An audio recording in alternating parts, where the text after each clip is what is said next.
দেবো আগে মিক্সিং না করে নিয়ে ঢাকে দিলে হবে না। আগে এটা ঠিক করে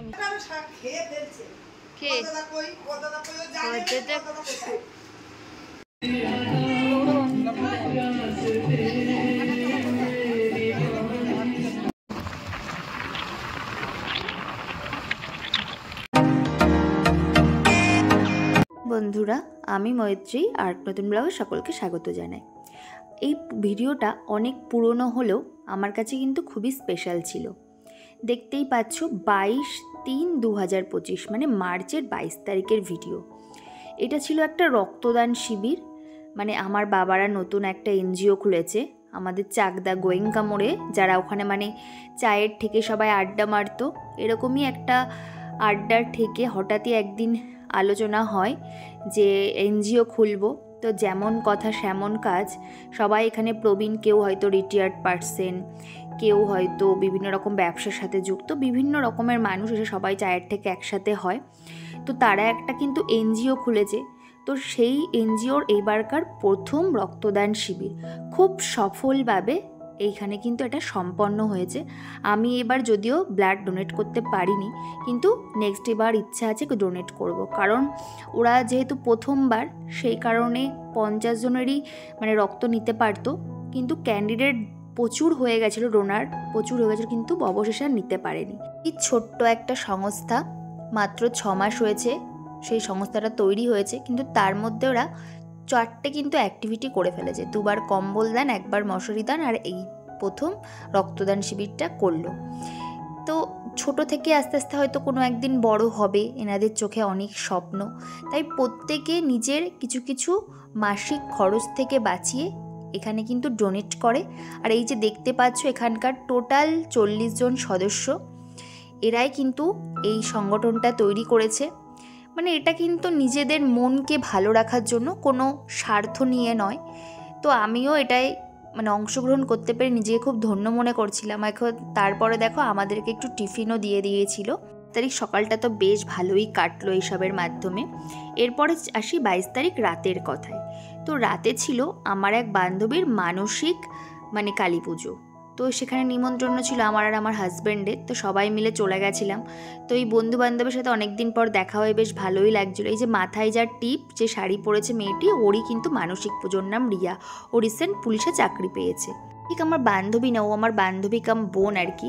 তো একটা সময় আমরা খুব ভালো সুখ দুঃখের সময় কাটিয়েছি, কিন্তু এখন প্রফেশনের জন্য কেউ কাউকে এমন সময় দিতে পারি না। আর এই দিন রাতের বেলা মানে রাত 12টার পরে ছিল 23 তারিখ। তো এই দিন ছিল কিন্তু আমার বার্থডে।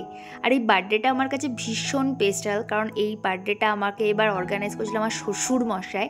পুরো কেকটাই কুর্তিটা কিন্তু আমার শ্বশুর মশাই এনেছিলেন। তারিখ যদিও ছিল আমার বাঙালি মতে জন্মদিন, কিন্তু অরিজিনাল আমার জন্মদিন ছিল 24শে মার্চ মানে ইংলিশ মতে, কিন্তু বাঙালি মতটা ধরেই তো আমাদের বাড়িতে করা হয়। তো আমার শ্বশুরমশাই তো কেকটা আগের দিন এনেইছিল, তোমরা দেখতে পেয়েছিলে, খুব ভালোবেসে যত্ন করে কিন্তু এনেছিল। আর ওদিকে আমার শাশুড়ি মা কিন্তু সকাল থেকে লেগে পড়েছিল আমাকে কিন্তু রান্না করে খাওয়াবে বলে, কিন্তু সেদিন আর বেশি পদ করা হয়নি, কারণ এই দিন আমাদের আবার নিমন্ত্রণ ছিল। আর আমি একটু শ্বশুরমশাইয়ের সাথে কিন্তু চলে গেছিলাম সকাল সকাল একটু বাজারে। আর এদিকে ততক্ষণ এসে দেখি আমার শাশুড়ি মা সব আয়োজন কমপ্লিট, দেখতেই পাচ্ছ খুব সুন্দর করে যত্ন করে আয়োজন করেছে। পরে ওই লাল টপটা যেহেতু আমার গায়ে হয়নি, পাল্টে কিন্তু পরে আমার শ্বশুরমশাই আমাকে এই টপটা এনে দিয়েছিল। তো এই কুর্তিটা পরেই কিন্তু আমি খেতে বসেছিলাম। আর দেখতেই পাচ্ছ আমার শাশুড়ি মা আমাকে আশীর্বাদ করছে কত যত্ন করে। এই পাওনাগুলোই না অনেক বড় পাওয়া, আর কিছুই চাই না জীবনে, সত্যি এইটুকুনি অনেক। এরপরে কিন্তু আমাদের যাওয়ার কথা আছে, মানে আমার যে ননদের তোমরা কিছুদিন আগে বিয়ের ভিডিও দেখেছিলে, ওদের বাড়িতেই, কারণ ওখানে ছিল আমাদের নেমন্তন্ন বলতে আমরা যে গেট ধরার টাকা তুলেছিলাম, তো ওটা তো সবাই ভাগাভাগি করে নিলে 100-200 টাকা করে পড়তো। সেই কারণে কিন্তু আমরা বললাম না, ওই টাকাটা রেখে দাও, আর কিছু টাকা ভরে কিন্তু আমরা সবাই মিলে একটা পিকনিক মতো করব। তো সেখানেই নেমন্তন্ন ছিল। এই যে দেখতে পাচ্ছ আমি আমার বরের সাথে যাচ্ছিলাম বাইকে করে, আর আমার শাশুড়ি মাকে কিন্তু পালপাড়া স্টেশন থেকে ট্রেনে তুলে দিয়েছিলাম, মানে যাব আমরা সবাই নৈহাটিতে। তো সেদিন প্রচণ্ড গরম ছিল, সেই কারণে কিন্তু আমি একটু খেয়ে নিয়েছিলাম আখের রস। তো আমার যেতে যেতে শরীর এত অসুস্থ হয়ে গেছিলো, কারণ এমনিতেই গরম, তার মধ্যে না আমি পায়েস আর চাটনি একসাথে খেয়ে ফেলেছি, যার ফলে অ্যাসিড হয়ে গেছিলো। তো সেই কারণে শরীরটা একটু খারাপ করে গেছিলো, আমার রাস্তায় যেতে যেতে বমিও হয়ে গেছিলো। তো গিয়ে দেখি অলরেডি আমার শাশুড়ি মারা কিন্তু পৌঁছে গেছে, আমাদের একটু লেট হয়ে গেছিলো, আমার শরীরটা খারাপ হয়ে গেছিলো পথে, তাই একটু রেস্ট নিয়ে আসছিলাম। আর এরপরে গিয়ে অলরেডি দেখুন দুপুর হয়ে গেছে, সবাই গল্প গুজব করে হই হুল্লোড় করে কিন্তু খেতে বসে পড়েছে। এই যে দেখতে পাচ্ছ আমার সে নিউলি ম্যারেড ননদ, তোমরা ওর বিয়ের ভিডিও অলরেডি দেখে নিয়েছো। আর এরপরে কিন্তু আমাকেও খেতে ডাকছিল, কিন্তু আমার শরীরটা ভালো ছিল না বলে বললাম পরে খাবো। আর এদিন জানো তো একটা মজার ঘটনা ঘটেছিল। আমার শাশুড়ি মা যে আমার বার্থডের জন্য যে পায়েসটা করেছিল, তো সেইটাকে কিন্তু নিয়ে গেছিলো ওখানে। তো অল্প একটুই করেছিল, তা সবাইকে হাতে একটু প্রসাদের মতো করে দিচ্ছিল আর বলছিল এটা গোপালের প্রসাদ। সবাই কিন্তু তাই ভেবেই প্রণাম করে কিন্তু পায়েসটা খাচ্ছিল, আর আমার সেটা দেখে কিন্তু ভীষণ হাসি পাচ্ছিল। আর একটু কেকও নিয়ে গেছিলো, তো সেটাকেও নামমাত্র প্রসাদের মতো সবাইকে দিয়েছে। সবাই কিন্তু এই গোপালের প্রসাদ ভেবেই কিন্তু খেয়ে নিচ্ছিল। আর দিকে দেখো পরে আমি খেতে বসে পড়েছিলাম, মানে এইসব খাবার দেখে আর লোভ সামলাতে পারলাম না। এরকম ডাল, টক ডাল, বেগুনি, ইঁচড় চিংড়ি, ওহো সবই তো আমার ফেভারিট। তো একদম লোভ তো সামলাতেই পারে। তারপর ছিল চিকেনটা আমি যদিও খুব একটা বিশেষ খাই না, ওই 2-3 পিস সলিড পিস খাই।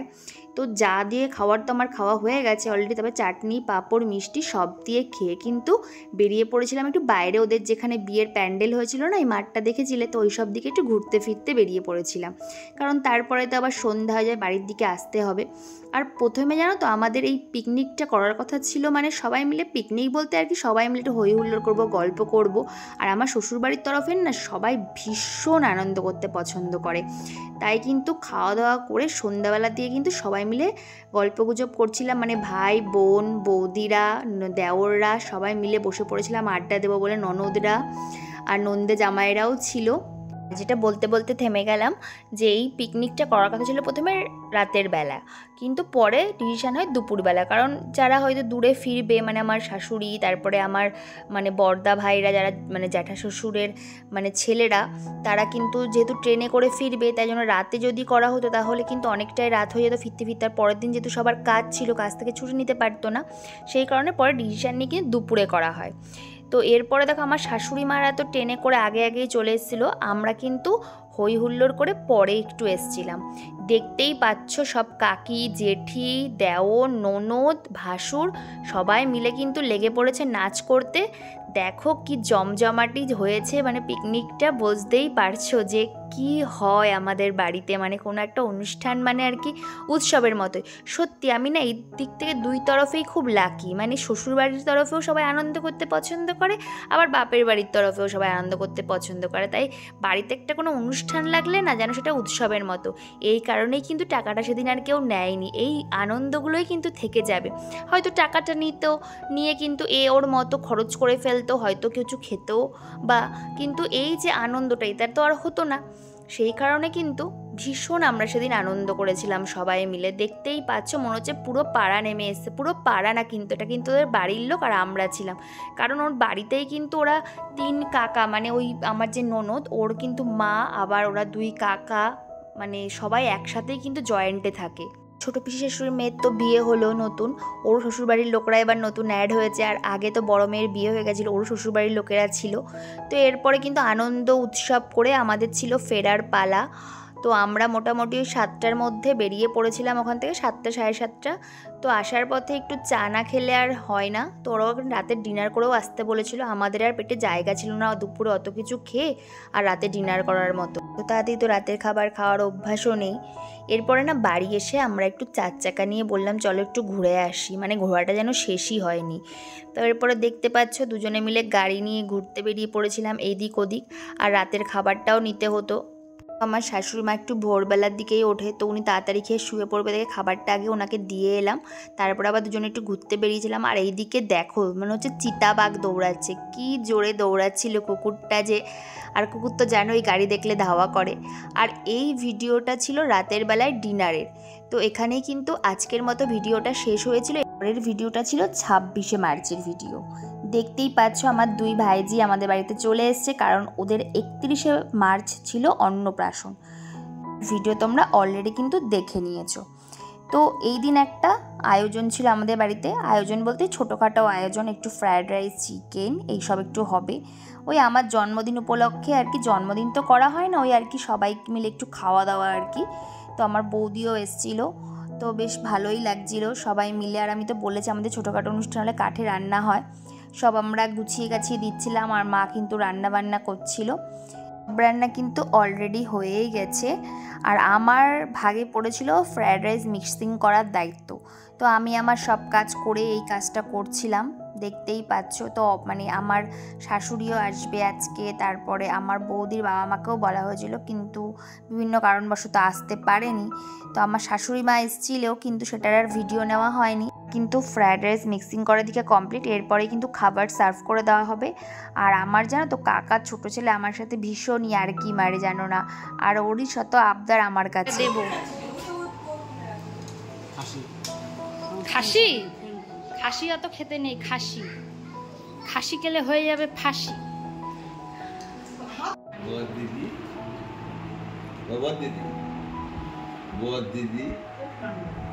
দেখো ওইদিকে খাবার টাবার পরিবেশন করছে আর আমি এদিকে সবার একটু ভিডিও নিয়ে নিচ্ছিলাম। এই যে আমার কাকার বড় ছেলে, ও তো পোস্ট অফিসে চাকরি পেয়ে গেছে, প্রায় 1-1.5 বছর হয়ে গেল। তো এখন সবাই বড় হয়ে গেছে কিন্তু আমার কাছে সেই ছোট্টটিই আছে ওরা। মেনুতে কিন্তু ফ্রায়েড রাইস চিকেন ছাড়া ছিল টক ডাল, উচ্ছে ভাজা, মাছ, তারপরে তো চাটনি, পাঁপড়, এগুলো তো ছিলই, আরও একটা তরকারি করেছিল। তো এইগুলো কিন্তু প্রচুর, মানে আমার মা কিন্তু এখনও পর্যন্ত এই ধকল নিয়ে এই জিনিসগুলো করে। সত্যি আমি এই বয়সে গেলে হয়তো আর পারবো না। আমার মার কিন্তু সাথে যতই ঝগড়া হোক আবার আবদারগুলো কিন্তু মার কাছেই করি। আর এদিকে দেখো আমার মাসিদেরও একটু বলেছিলাম, এটা আমার মাসির ছেলে। তো এই যে আমার ভাইজি দেখো আমার কোলে উঠে পড়েছে, তাই সবাই মিলে একটু এক জায়গায় খাওয়া দাওয়া করছিলাম। আর এদিকে দেখো আমার বড় চলে এসেছিলো, খাওয়া দাওয়া করে নিচ্ছিল।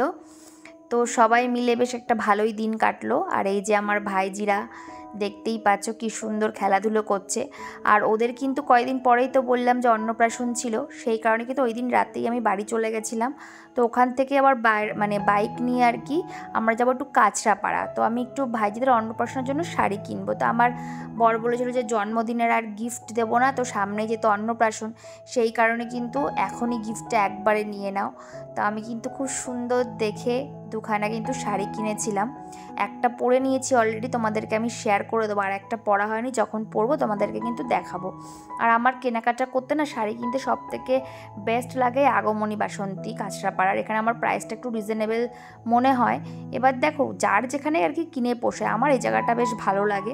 আর আগমনী বাসন্তে যখনই যাই তখনই কিন্তু প্রচণ্ড ভিড় থাকে, আর কাঁচরাপাড়া মানেই তো ভিড়ভাড়টা বেশ ভালোই লাগে। আর এরপরে দেখো এই যে আমি এই শাড়িটা কিনেছিলাম, কিন্তু এটাকে জাল কাতান বলে সম্ভবত। তোমরা যদি জানো কি শাড়ির নামটা আমাকে জানিও, আর কেমন লাগছে অবশ্যই কমেন্ট করো শাড়িটা পরে। আর একটা শাড়ি যখন পরবো তোমাদের সাথে শেয়ার করব। এরপর একটা ছোট ক্যাফেতে চলে গেছিলাম শাড়িটারি কিনে। এটা হচ্ছে এই মোড়টা আমি ঠিক কল্যাণীর বলতে পারবো না, কিন্তু ক্যাফের খাবারগুলো না ভীষণ ভালো। যদি আমি নামটা জানি তোমাদের সাথে কিন্তু অবশ্যই শেয়ার করে দেব। তো এত ভালো এই খাবারগুলো, আমরা মোমো নিয়েছিলাম আর চা নিয়েছিলাম। তো দুটো খাবারই কিন্তু ভীষণ ভালো ছিল। মানে মোমোটা আবার আমরা মানে রিপিটে আবার অর্ডার করেছিলাম। এই যে দেখতে পাচ্ছ চা চলে আসছে, যত খাবারই থাক চা ছাড়া তো আর জমে না। আর ওদিকে দেখো আমার বর কিন্তু ফোন ঘাঁটছিল, আর আমি কিন্তু বসে বসে ভাবছিলাম। সে আমি বসে বসে ভাবি সারাদিন, সেই অবস্থা হয়েছে আমার। কারণ সারাদিনটা পুরো ধকলই গেছে। আবার সেই মার্কেটিংয়ে গেছিলাম, কারণ ওরও তো সময় ছিল না। আর আমার অনুষ্ঠানটাও যেহেতু কাছেই চলে এসেছিলো, মানে আমি কেনাকাটি করতে গেছিলাম আর কি 26 তারিখে, আর আমার ভাইজিদের অন্নপ্রাশন ছিল 31 তারিখে। মিলিয়ে দিনগুলো ভালোই কাটলো। তো আমার ব্লগগুলো কেমন লাগে প্লিজ কমেন্ট করো। আর আজকের ব্লগটা এখানে শেষ করছি, বাই।